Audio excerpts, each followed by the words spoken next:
You know, sometimes in sports, you see these guys, and you think, wait, how did that guy become a legend? Yeah. We're going to talk about one of those guys today. Jordan Binnington, Mm-hmm. St. Louis Blues goalie, just became their all-time wins leader. Yeah. 152 wins and counting. It's a heck of an achievement. But here's the thing. This guy didn't even really become a starting goalie in the NHL until he was 25. Yeah, that's pretty old to just be getting started. I mean, most goalies, they hit their prime way earlier. You know, they've been playing for years already. So how does a guy like Binnington, who spent most of his career in the minors, suddenly explode?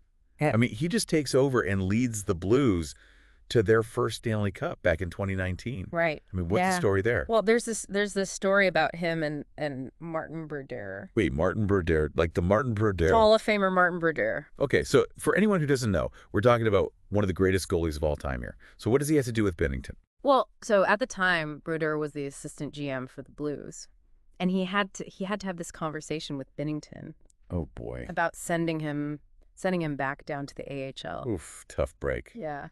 Yeah.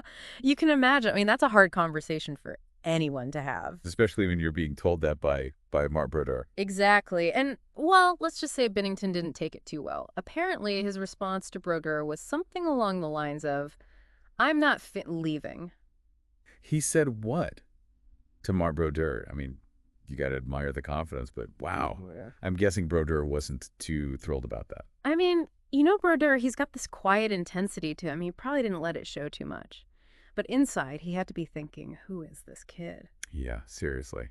But I guess you could say that story really tells you a lot about Binnington. Yeah. You know, I mean, we're not saying it was the right way to handle things, but that fire, that belief in himself, it's got to be a part of what makes him so good. Yeah, absolutely. It's more than just talent. You got to have that mental toughness, that absolute certainty that you belong at the highest level. And look, a lot of goalies, they peak in their early 20s.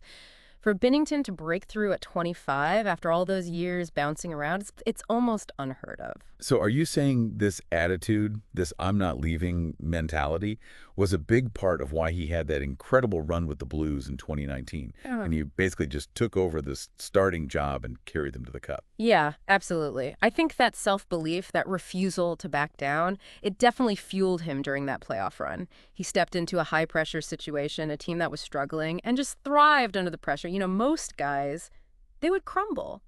But Binnington, he embraced it.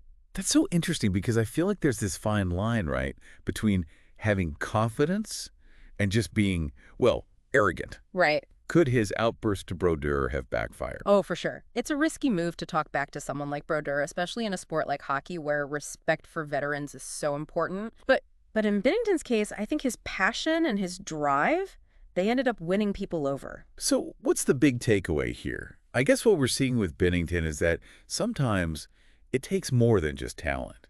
It takes that unwavering belief in yourself, that refusal to give up even when everyone else is telling you to quit. That's it. You got to be willing to fight for your chance, you know, to stand up for yourself, even when the odds are stacked against you. Because sometimes that self-belief, that inner fire, it can be just as powerful as raw skill.